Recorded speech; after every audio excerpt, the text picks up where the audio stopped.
Excuse me. Up here drinking Coke. Could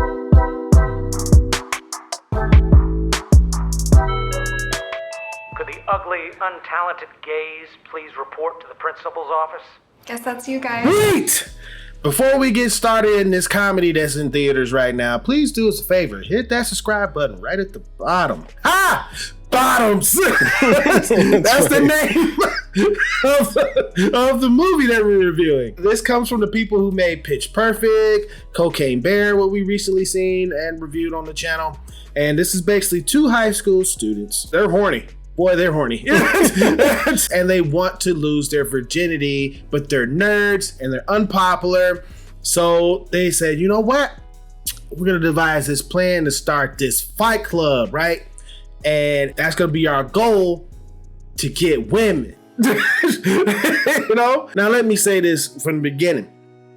I didn't want to see this film. The first time me seeing the first trailer, it just didn't interest me. I'm like, maybe I'll give it a chance because it looks like something that's probably could be from the early 2000s and then I will probably like it, right? And I gotta say, it was refreshing to see. The tone isn't the real world. The tone is much more surreal and like kind of trippy. Like also, if you look in the background and some of the posters in the school, it says things like, ladies, don't forget to smile. He could be looking at you right now. You know, so it's like vaguely sexist, almost threatening type things in the background. And yeah, so the movie was surprising to me because I thought it would be more like a comedy set like in this world, but no, this is a very surreal alternate universe type thing.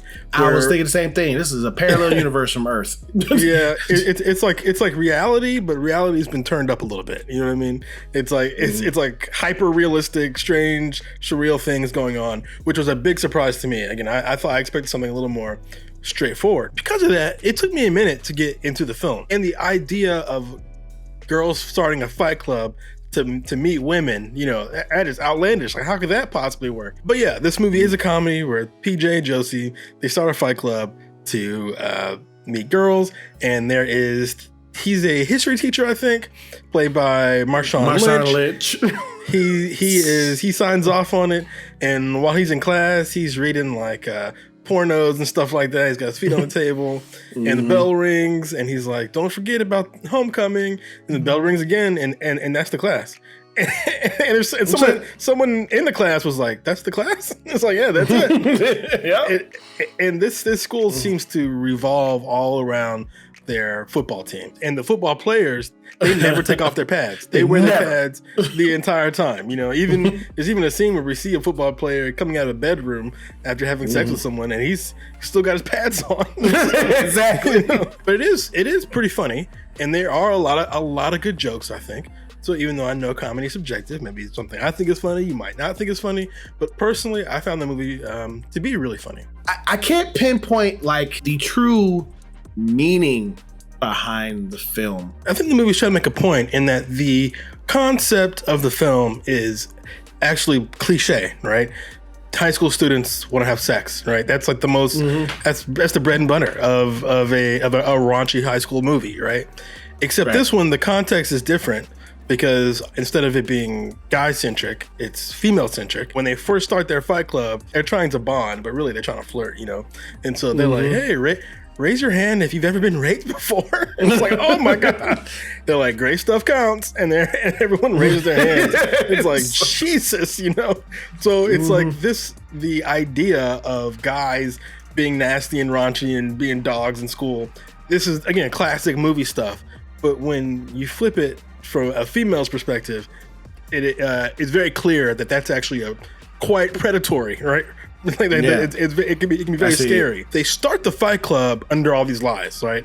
All these lies get told, like our main characters went to juvie and all this stuff. You know? What's the morality of that? Lying to have sex. This is getting borderline rapey. you know what I mean? I thought that was interesting because that's usually a step that does not happen in the male version of this story, right? Everyone usually just forgives everybody, and the guy gets the girl, and you know they jump and do the freeze frame, you know. The freeze frame, just like freaking Breakfast Club. Exactly. But in this one, they stop to observe that this is not good, right? This is some really gross stuff that they're doing. It is both funny and appalling, and I think that that tightrope is where a lot of the humor comes from. Besides Marshawn Lynch and the principal and Punky, there was no other adults. Even though we go to PJ's house a couple times, we never meet her parents. Like, I don't know what her parents are up to. Or Josie. We went to Josie's house in the starting of the film. Mm-hmm. And never meet her parents either. I think the movie's trying to say that for these girls, their life is school, right? It's just a time in your life when all the major controversies, all the big events in your life are happening in your high school. So the presence of their parents was probably unimportant to them, therefore we didn't see them. But again, like the tone of this film is not a realistic tone. It's a very surreal, outlandish tone. So it's not as jarring as you would think that would be. They talk about life after high school like someone might talk about a death. And I guess the only outlook that they could have on like what life would probably be is Marshawn Lynch's problem, because he's getting divorced and he's talking to the kids and he's like, I don't understand women. Right. Meanwhile, he's holding open a porno and it's called like Big Booty Divorcees or something like that. It's like, what? My favorite character in this is the football player. He did remind me of Chris Evans' character in Not Another Teen Movie. Yeah. And he was just outlandish, stupid, feeling like he could say anything to trick his girlfriend into getting back with him. He was outlandish and stupid, but most importantly, he was coddled, right? Everyone protected him from everything. There was a point where he was standing in front of a car and he's like, "You're not going anywhere." And so our main character taps the gas. I mean, the bumper just barely touches his knee pad. Not even his knee, just his knee pad. It's like, boop, and he's like, and the camera's got this like top down view where he's like on the floor, and all the football players come along. They're like, no. One dude who's like his right hand man, this black kid. He's like, it's so hilarious. He's just like, he's like got him cradled in his lap like that marble sculpture by Michelangelo of Jesus. He's like, And so I think the movie is trying to make a point about how men put on this front of being so tough and strong, especially the football players. Meanwhile, they're being coddled, right? Everyone else is eating slop in the cafeteria, and he's got like a ribeye steak. You know what I mean? They're like, oh, you're the toughest one in here, and yet everyone's making sure that you're okay, you're fine. There's a whole class about making sure you go see his game. So I thought he was funny too. He is central to the movie because he is in a relationship with a girl that Josie wants to get with. And then her best friend, her name is Brittany, PJ likes her. But throughout the film, they end up building their confidence through this fight club that they started. And when the fight clubs happen, I'm like, oh, they're probably just gonna be pushing shit every round. No, they actually like... Yeah, it's like, now they gotta fight, fight for real. And a lot of these girls, they are willing and able to punch somebody in the face. They had some repressed rage and they are ready to go. And I think that's one of the things that they were surprised about was how successful the Fight Club was and how downright eager everyone was to get ready to spill some blood. There was another character who also happened to be gay. She was like, "Yeah, let's use knives. Let's make a bomb." She's like, "Yeah, slay." She was really into it. They were like, "Well, why did you guys join the Fight Club?" She's like, "So I can kill my stepdad." Oh, what? I'm gonna finally reverse stalk my stalker. Yeah, I'll be able to kill my stepdad. Awesome. Okay. While Josie wants to get with the head cheerleader girl, PJ, like you said, is trying to get with the head cheerleader girl's little henchwoman. And she looked so much like Cindy Crawford. I was just like, holy, what the hell? And so of course I had to look it up, and it's Cindy Crawford's daughter. It's like Cindy Crawford just cloned herself. The football players, he's like, we got to keep these girls at bay. All right, so we can win this championship against a rival school. And apparently this rival school has been doing a lot of things to this murder. Murder. Apparently, for the last 20 years, the rival school has killed someone at every homecoming game. and so I guess the school is like, this is our year that we're going to kill someone. We're going to kill someone. Yeah. And so they're like, it's been 20 years. You know, so like the tone of this film is really funny. Two characters kiss each other very, very publicly at the game. And it's two women, right? And a man stands up and he's like, I'm sick of this gay shit. I want to watch a game with grown men in tight clothes, falling all over each other, sweating all over each other.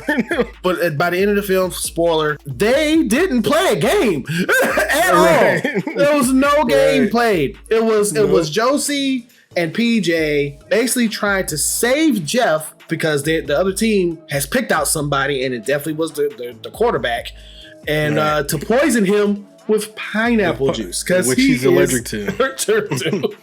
Right. So, they have decided, the other team has decided the person they're going to kill this year is the head quarterback, and their plan is just to spray pineapple juice all over the field, you know, and so he'll die from an allergic reaction. And so, like, you're right, there was no football game. The other team came, and it was just a brawl, but not like a fun brawl. It was like a fight to the death type brawl. Fight to the death. And what makes it funny is the lie that started the Fight Club was that our two main characters killed someone in juvie, right? But by the end of the film, they really did kill people. They're like, you totally killed that guy. She was like, I'll process it later. And you see one girl pick up a freaking Excalibur sword. Yeah, that's the girl who's like, slay! She ends up and stabs the dude through the chest. Because it is in this surreal universe where the very end, the very final kiss between one of our main characters and the person they had a crush on, it's soaked in blood because there's a bloodbath. and there's bodies all around, and they're like kissing, and there's bodies and blood all over that kind of thing really makes it very different. It makes it stand out more than just it being a raunchy teen comedy. I am glad that we decided to see this film. I don't know why I was skeptical of seeing it in the first place, but like I said, I am glad. The actors did a good job. Comedic timing was good. Written very well. This could definitely be like a cult classic on I could definitely see that. It'll probably catch up more steam with being on streaming than being in the theaters because, like Devin said earlier, we're tanking. Every film is tanking for the rest of the year. Okay. And honestly, that is okay with me. They can all bomb as far as I care. If that helps bring the writer's strike to a reasonable end where everyone can actually get something they want, you know, then I think that's great. I do think the fat cats up top, they've been making too much money off of a lot of these talented artists' labor, and the artists themselves get very little to nothing. So totally maybe agree. Because they can't promote these movies, they're gonna start seeing a lot of bombs, and maybe this will help bring this strike to a close. Totally agree. I'm gonna just go ahead and give this a B minus. I give it a B minus. I totally agree with your B minus, but I'm gonna bump it up to just a B. And the reason why is when I left the theater, I was with you on a B minus. But the reason why I'm gonna knock it up just a little bit is because of how odd it is. Like it actually is unique, right? The premise itself is more unique than it lets on. Again, Marshawn Lynch, I think, was the perfect person to personify how strange this movie was. The teacher's got gold teeth and dreads. His feet are up on the table. All he talks about is girls and having sex. Yeah, and his divorce. I like the movie's like surreal, bizarre feeling. But again, at the end of the day, it is more or less just a raunchy teen comedy, and your mileage on a comedy may vary. I found it to be funny. Would you recommend for people to go see it in the theater? I do think this movie is worth your time, and it is worth watching. Whether you see it, I don't think you need to see it in a theater to enjoy it, though. But I do think it is a worthwhile movie. Yeah, I do think you should go see it too. You know, it does have some great laughs and meaning behind the film. So, yeah, it's worth your while. But more importantly, do you recommend this film? Have you seen Bottoms? Please get in the comments and let us know what you thought of it. I really value when people use violence for me. It's actually one of my love languages. Thank you for clicking on this video. We really do appreciate you guys. Our subscriber count is in the middle right now. We need to get up there to the 1,000 point. And for you to help us up in the 1,000 point, can you please click that subscribe button right at the bottom right there? All right. And if you did like this rating and review for this film, please hit that thumbs up. Or you hit that thumbs down, whichever you choose. It is your opinion. Just remember one thing, it's mostly wrong. See you in another review.